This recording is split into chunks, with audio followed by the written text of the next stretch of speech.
the fact that many of the innovations that have happened over the last 25 years were brought to life through this organization.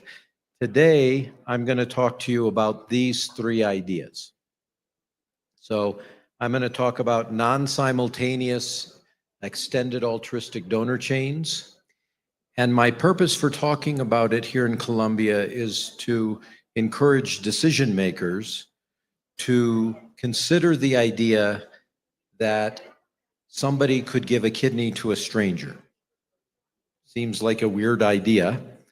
The first time I ever let somebody just donate a kidney to help somebody, not somebody that they were emotionally related to or to somebody that was in their family, but just to a stranger, I thought they were crazy. And they kept wanting to do this, and my team wanted me to evaluate them. And finally I said, send them to a psychologist or a psychiatrist, and they can tell us that they're crazy. So we sent them to the psychologist and the psychiatrist. The psychiatrist evaluated them and came back to us and said, they're not crazy, Mike. No loco. They're just nice. Simpatico. See? So we let her donate, and now I've seen many beautiful people who just want to help donate a kidney to a stranger. So you have to be careful about that because of, you don't want people buying and selling kidneys. But there are people in the world who will just give a kidney to help save the life of someone. And I'm going to talk about how you can turn that beautiful gift into more than just one kidney transplant. Then we're going to extend that idea to this one down here, which is deceased donor initiated chains. Right now, a deceased donor is allocated through the system to help one person on the waiting list. One dead person's kidney helps one person on the waiting list. What if some of the dead people's kidneys could be given to somebody in the pool of people who have someone who loves them but doesn't match, and you could unlock several kidney transplants and then give a living donor kidney to somebody on the waiting list? That's the second idea that I will talk with you about. And the third idea is this idea that right now, when you think about kidney exchange, you think of a sister who wants to help her brother, and they have the wrong blood type. They're incompatible. But you could imagine a sister could have the right blood type, but her brother could be huge, and she could be very small, and she happened to get the wrong chromosomes from mom and dad compared to him, so they didn't match each other at all. And she might have viruses that she might give her brother, and we might be able to give her kidney to somebody else and find a better kidney for her brother. So paired exchange might be a way to not just help people who don't match, but to help some people find a better match. So those are the three ideas that I'm going to speak to you about: non-simultaneous chains, deceased donor-initiated chains, and compatible pairs participating in paired donation. So let's start with the chains. This big idea came out and was published in the New England Journal of Medicine. And it got published because it was controversial at the time that if a nice person came forward and says, here's my kidney, we used to give that kidney to the top person at the waiting list, just like we would a dead person's kidney. But what we did was very different. We gave that nice person's kidney to somebody who had a donor that didn't match, right? So we gave it where the husband wanted to help his wife, but she had made antibodies, like we discussed earlier today. She had antibodies against her husband, so he could not give her a kidney. But he could give to somebody else, whose mother could give to somebody else, whose daughter could give to somebody else, whose sister could give to somebody else, whose wife could give to somebody else. You get the idea. when we published this in the New England Journal of Medicine, it had helped 10 people. Have you heard of People magazine? So in the same year that this idea was published in the New England Journal, it was also published in People magazine. And this is what these people look like. So this nice guy just gave to a stranger, and her husband gave to somebody's daughter, and her mom gave to somebody whose daughter gave to somebody, and so on.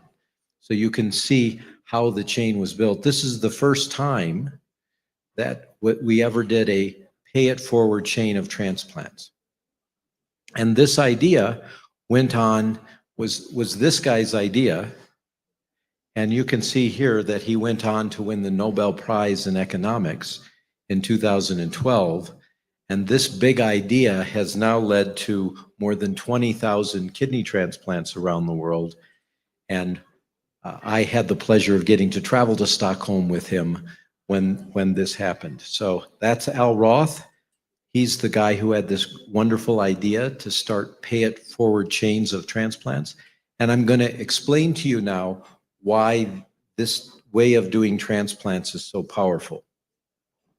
So let's imagine that we have a square, and you've heard the phrase, you can't fit a square peg into a round hole, right?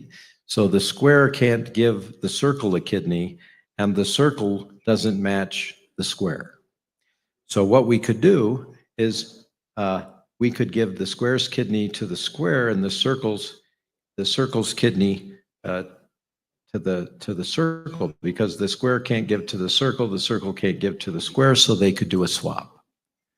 Now, what happens if on day one we have the circle donate their kidney to this circle, but on day two the square says, nah, nah, nah, nah, nah, nah, I'm not going to give my kidney anymore. We can't strap them down to the table and take their kidney out against their will, right? They could cheat. And everybody was worried about this. And so when we started paired exchange, we made it so both of those transplants happened at the same time. The first time I ever did a paired exchange was around 2002. And when we did it, I was on the phone with the surgeon at the other hospital in a different city and said, we're putting the donor to sleep. And then they said, now, right? So we literally we put both donors to sleep at the same time so nobody could cheat. And it was very hard to see that you might not do these at the same time. And we don't want to do that, because if the square cheats on day two, the problem is that not only does the square who was supposed to get the kidney get cheated, but their donor already gave up their kidney, and now the square whose donor got used up is going to have to wait to get a dead person's kidney because he doesn't have anybody to donate on his behalf anymore, right? And if we were the transplant doctors involved in this, we would share responsibility for having that failure take place. We would be responsible for harming this square and harming their donor who gave up their kidney for nothing. So this just didn't happen until 2007 when we did what you saw. And here's the reason we felt we could do it.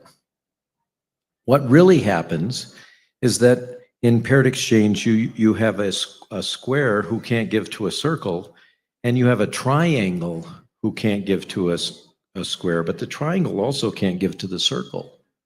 So you can only go in one direction. Now, the beauty here is if on day one, if we could give this square here and somehow figure out how to get this person transplanted, then this person could give to somebody else. But in a simple two-way swap, you can't do that. So we didn't do two-way swaps.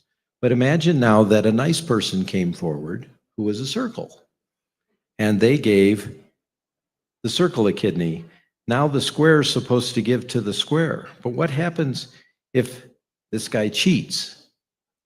Well, now the situation is very different, because this donor has not given up their kidney. This square didn't receive a kidney, but we can take the two of them and put them back into the pool and find an alternative opportunity for them to get a paired exchange. So the harm that's caused when somebody like this cheats is much less. Does everybody understand that? Okay. Now, the cool thing is, if the circle gives to the circle, square gives to the square, triangle gives to the triangle, you got the little star left over. What we did before this new idea is we would give this to somebody on the deceased donor waiting list, and we do all of these operations on the same day. Well, for those transplant professionals in the audience, imagine trying to get 8 operating rooms on the same day. Your neurosurgeons and your orthopedic surgeons probably aren't going to free up space so that you can operate, right? So it's logistically very hard to do all of these operations on the same day. So what if instead we took this kidney from we don't, instead of giving it to somebody on the waiting list, we hold on to it and we let them be the beginning of a new chain, right? So now we find an opportunity to build a new chain. And when we get to the end of that chain, we take this person and instead of giving it to somebody on the deceased donor waiting list, we start a new chain. And we build a new chain that ends with another, what we call bridge donor. So when we did that, we created many bridge donors. This took about 11 months to get to this point, and then that's when it got published. This chain actually continued, but this person here who had blood type AB waited 3 years before we found a match, and then they donated their kidney and we did 6 more transplants. So this first chain allowed 16 people to get a kidney transplant because one nice person said, "Here's my kidney." Really cool. Well, the cool thing about it is it doesn't just let you do more transplants, it lets you do the highest quality transplants. And so now I'll explain why this need chain idea allows you to do the highest quality transplants. So let's imagine we have 14 people. Remember, these are 14 people that need kidneys. And as part of each of these circles, they have a donor who loves them but doesn't match them. So each circle represents a donor and a recipient. Now, let's ask the question, who can donor 1 give a kidney?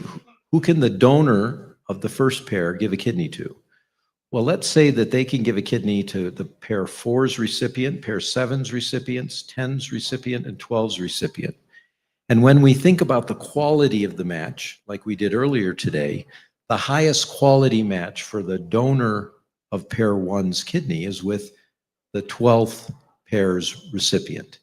The second best match is with 10, third best match is with 7. The worst match, but still allowing a transplant, is with pair 4.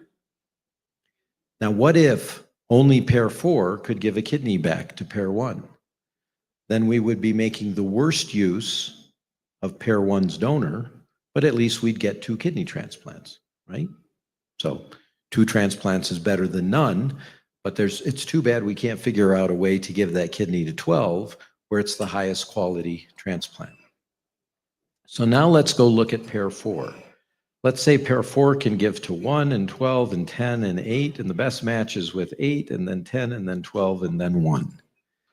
Okay? So if we're forced to just do a simple 2-way exchange on the same day, this is what we're going to have to do, and we're going to make the worst use of both donors. But out of 14 people not getting a kidney transplant, we're going to transplant 2 people, and that's better than the alternative, right? But let's see what happens now when we consider doing these need chains of transplants. In this case, a nice person, let's call them an altruistic donor, or the AD comes forward, and let's say they give a kidney to pair 1. When they give a kidney to pair 1, what happens is the donor of pair 1 has already met the requirement for donating. They said, I'll participate in paired exchange so long as my person I love gets a kidney. But now they've already gotten a kidney.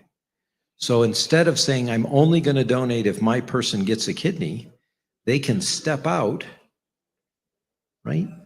And the altruism of that first pair that says, I'll help anybody, is transmitted now to the donor of pair one to say, I'll help anybody, because my guy already got a kidney.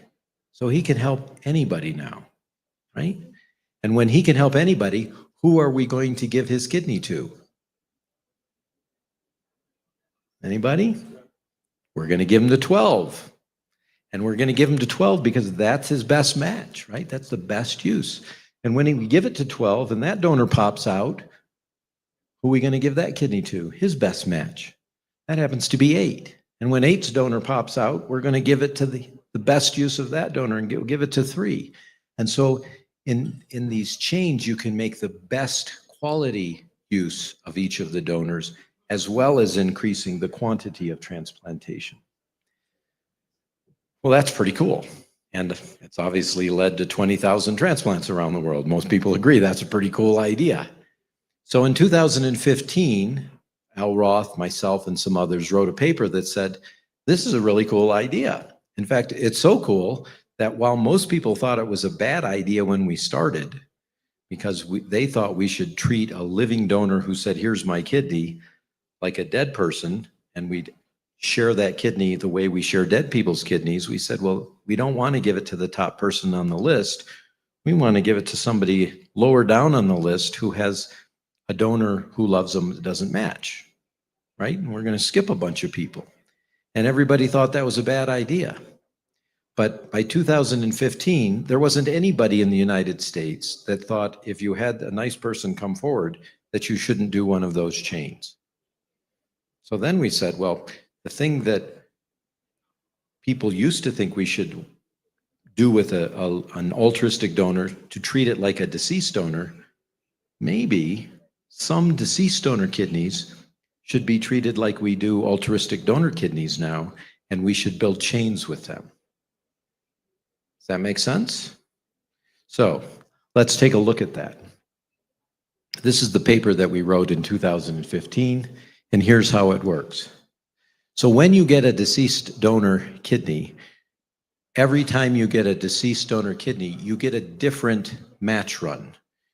The list of people that you should give that kidney to is slightly different because it matches different people, or maybe it matches a child who takes priority over somebody who used to be higher on the list. So with every match run for every deceased donor kidney, who's where on this list changes a little bit. But let's say this is the current waiting list. This is the match run. And this person, I don't know if you can tell in the back, this is a red dot, a red thin line. And then we've got a whole bunch of thin lines, but we also have these thick black lines. And each of these thick black lines represents somebody on the waiting list who has a donor who loves them but doesn't match. And what are you if you're somebody that has somebody who loves you but doesn't match? You're somebody on the waiting list because you don't have a kidney donor, right? So all these people with the thick back lines are on the waiting list just like everybody else. Now let's say that we have an altruistic donor. The way that here in Colombia, you would say that you should share that kidney is, and this is the same for us in the United States, we allocate through UNOS instead of INS. You'd give it to the person at the top of the waiting list, right? But what we were proposing was that instead of giving it to the person at the top of the waiting list, and you can see here now that this red line is gone and the list is one line shorter, we suggested that we take this altruistic donor's kidney and we give it to this person who has a willing donor. And we skip all these people, including the guy at the top of the list. And why should we skip them? That's not fair. We argued that you should skip them because you will increase the utility. You'll help more people. And I'm going to show you that not only do you help more people, but you actually improve the fairness and the equity as well. So stay with me. So if we skip a bunch of people and we give it to that thick line, now their donor comes out and they can give to somebody, right? Whose donor pops out where they can give to somebody who can give to somebody who can give to somebody who can give to somebody who can give to somebody. And pretty soon you've transplanted a lot of people with one dead person's kidney. Instead of helping one person, you've helped many people. And you can see now that the red dot at the top is still there. We didn't treat him fairly, but we shortened the list by many people. And after a year of doing this, the list is going to be a lot shorter. And anybody who would have been at the top of the list won't be at the top of the list anymore because we would have already taken them off of the list by making the list shorter. So the question was, should we do it the old-fashioned way, like you're doing it in Colombia today? Or should we do the newfangled need chain idea and transplant a lot more people? So let's look at this from a different perspective. In the United States, this is what our deceased donor list looks like. We have a lot of African Americans. Those would be represented by the little black dots. We have more Hispanic patients waiting on the deceased donor waiting list than receive living donor kidney transplants in the United States. It disproportionately goes to Caucasians when we transplant people with living donor kidneys. In fact, it's about 13% of African Americans in the United States, which represents in the United States about 13% of people are African American. Whereas on the deceased donor waiting list, it's about 36% African American. So there's nearly 3 times as many people waiting to get a kidney. And people felt that it wasn't fair if we had non-directed donor kidneys, that we should give it to this pool of people who have willing but incompatible donors, because only 13% of these people are African American. Whereas if we gave these same kidneys into the pool of the deceased donor pool, 36% of people are African American. So it's much more likely that you'd be treating the population fairly, the population of people that have end-stage renal disease. Well, let's play this out. If we gave it to this pool, then we would transplant 1 kidney for each deceased donor kidney, right? When we did that, about 36% of them would be African Americans. So we would transplant out of 10 transplants, 3 African Americans. Let's say that instead we chose to give it to the pool of people with willing but incompatible donors to build a need chain. And every time we built a need chain, instead of doing 1 transplant, we did 5. So what would happen now is we do 50 transplants instead of 10. And instead of helping 3 African Americans, we'd help 6 African Americans. So which would you rather do? Give it to the deceased donor pool and only help 10 people and help only 3 people of the fair group, the group that you thought was going to be cheated? Or should you build need chains and help 50 people get a kidney transplant and help twice as many people in the group that you thought was going to be treated unfairly? So you can see in this example how the need chain concept not only increases the total number of transplants, but also improves the quality of transplants and the equity of the allocation of this precious resource. So that's when we started saying, well, if that's what we're doing with nice people who want to give a kidney that are alive, maybe we should start doing that with some deceased donor kidneys.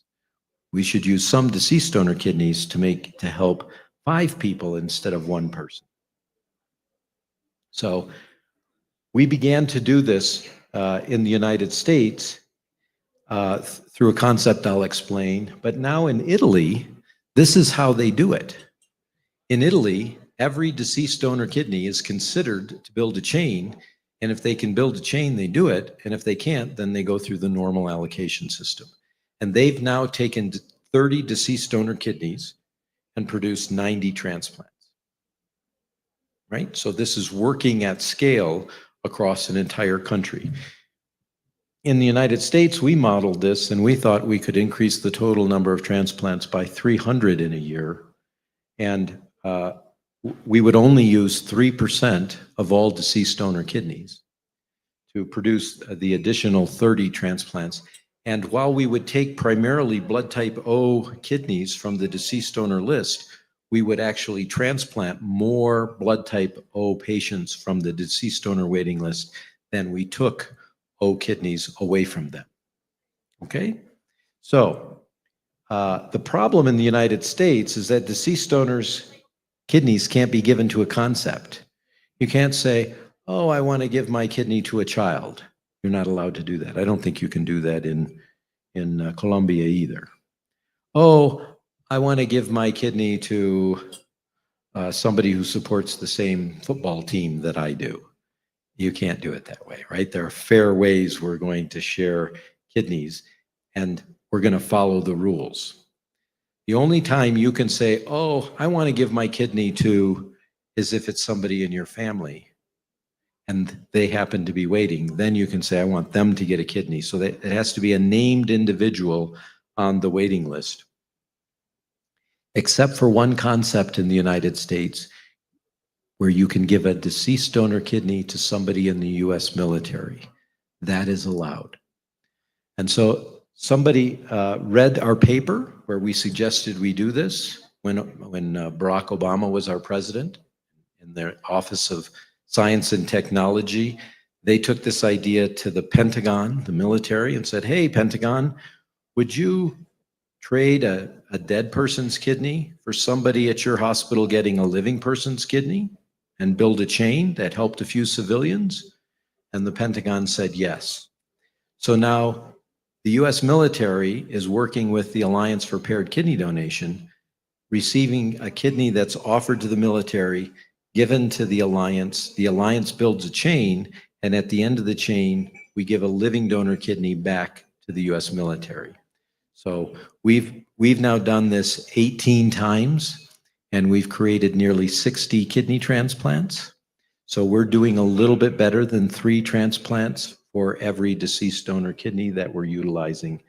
And we started trying to do this in 2016, shortly after our paper came out, and it took 7 years to change the law.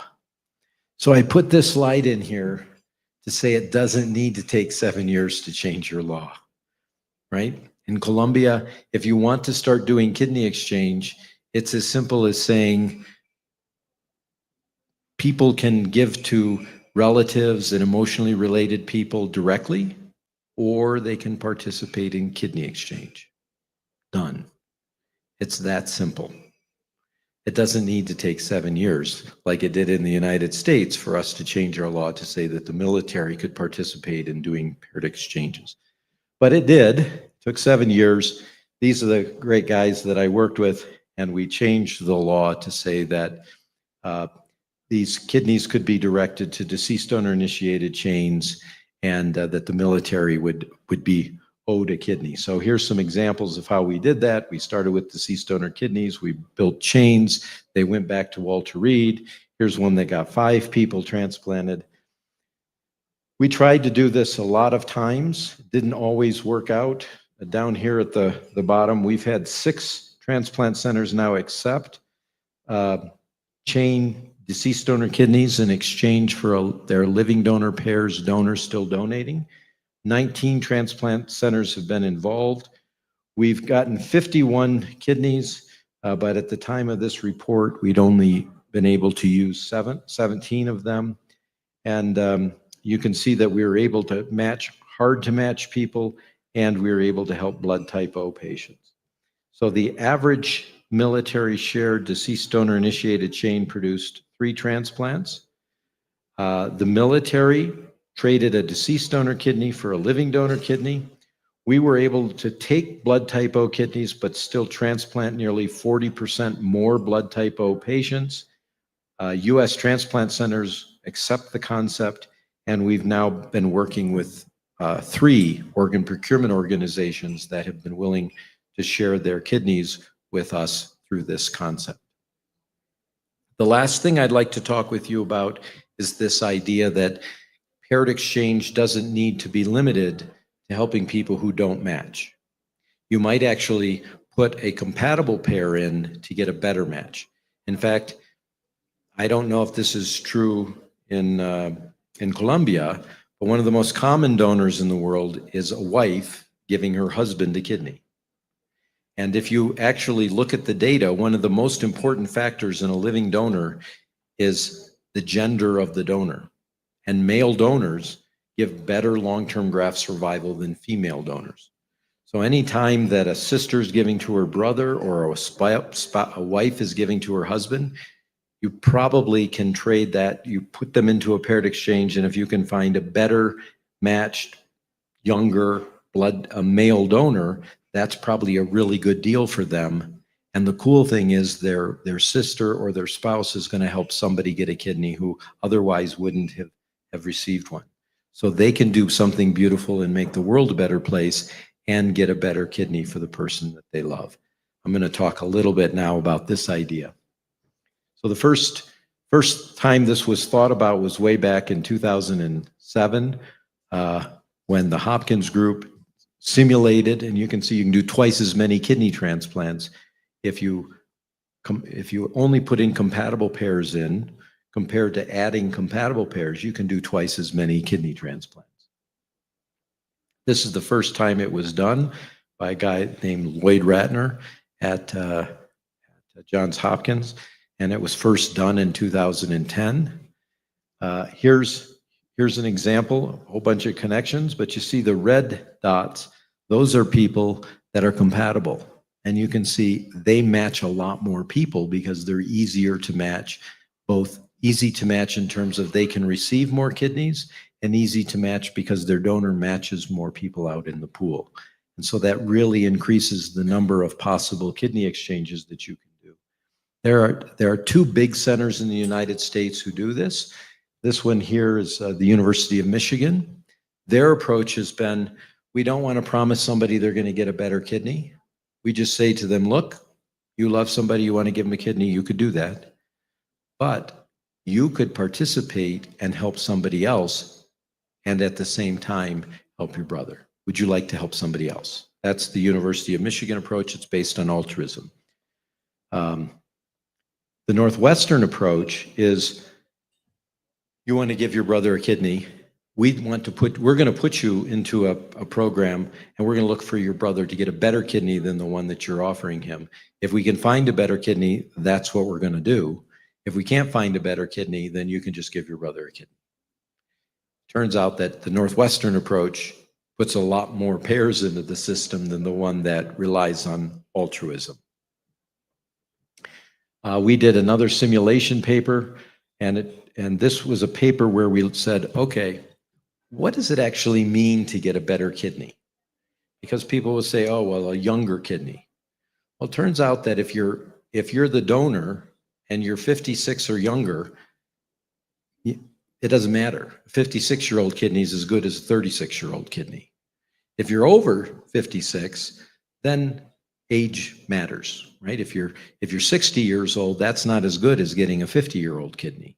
So there's nuance to what it means to get a younger kidney.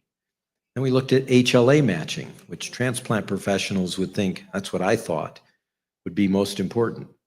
Turns out that HLA matching wasn't as important as what I already told you. The most important factor wasn't age, it wasn't size, it wasn't HLA matching.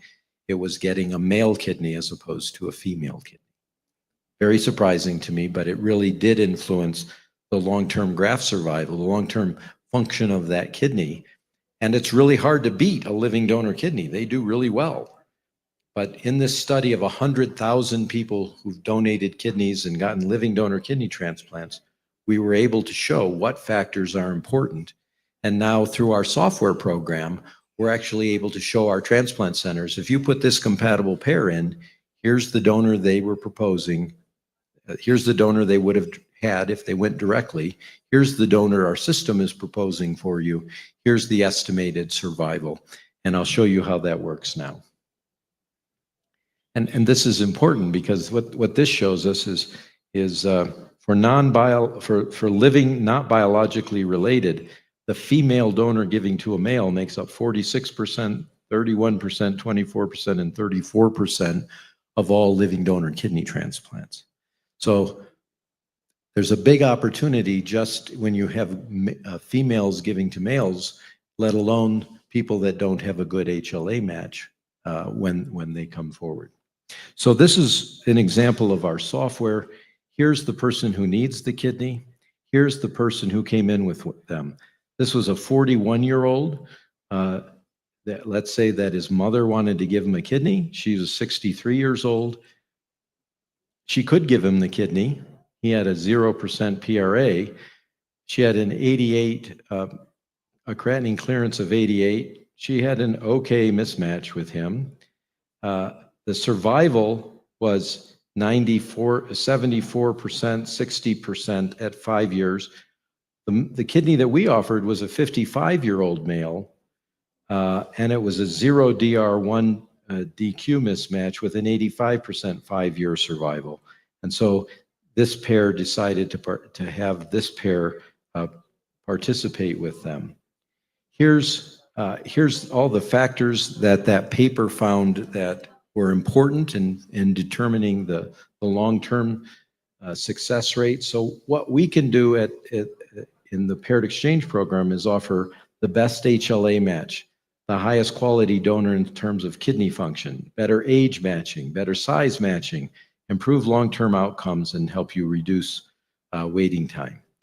The other cool thing is that we've started a program that you could consider here in Colombia that aims to make the act of living kidney donation financially neutral. Now, what do I mean by that? Well, if I live in Cali and my brother lives in Bogota, and I want to give him a kidney, I'm going to have to travel from Cali to Bogota. That costs money. I'm probably going to bring my wife with me to help take care of me after I donate. My brother's house is kind of small, so I'm going to have to get a place to live. My wife and I are probably going to have to get a rental car, and we're going to have to eat food outside of how we normally eat it, so our food's going to be more expensive. And in studies that have been done in Canada and the United States, people who are wonderful enough to give their kidney to save the life of somebody that they love pay on average $3,000 or more for the privilege of giving up their kidney. So there are many people who can't afford to give up $3,000, and so they don't donate. So one of the things that the Colombian government could do is to take away this challenge that some patients face because their donors can't afford to be a living kidney donor, and to pay for lost wages, to pay for travel expenses when somebody wants to donate a kidney. And that's what we have been able to set up in the United States through the Alliance for Paired Kidney Donation. We call it our donor protection program that provides lost wages, travel expenses. We can help take care of children or elderly parents that people are looking after, even pets. So instead of, the idea is instead of you just giving to the person that you love, you can come in and participate. Your donor can create a couple of transplants, and then somebody can give a better kidney back to the person that you love. So that's the compatible idea. There's some suggestions I have here for centers that are willing to do this. But today, what I really wanted to focus on was these three ideas. And I hope that you think they're interesting. But again, we just need to start kidney exchange in Colombia and then maybe start doing these cool new ideas. Thank you very much.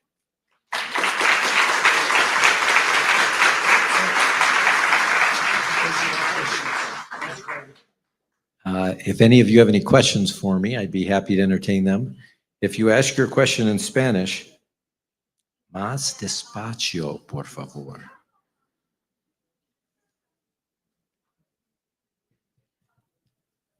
Hi, good afternoon, and thank you for the lecture.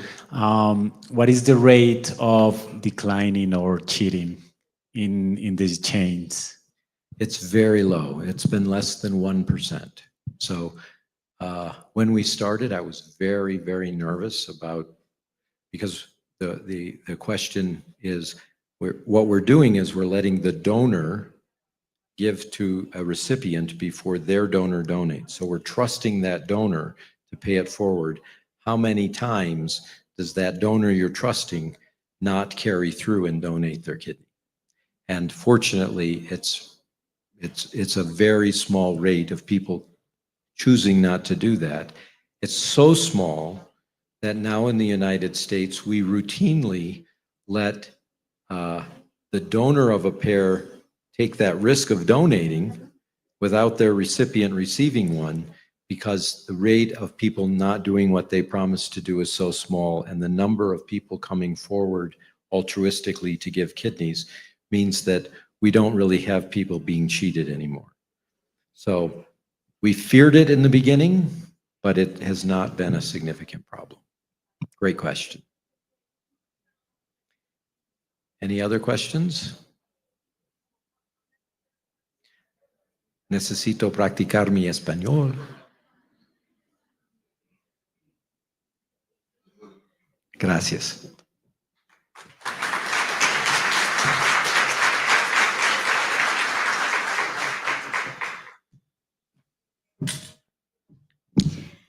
Agradecemos al doctor Riz por su segunda intervención en este encuentro, que sin duda nos deja importantes reflexiones para el futuro de la medicina translacional y la equidad en el acceso a tratamientos avanzados. A partir de este momento vamos a iniciar las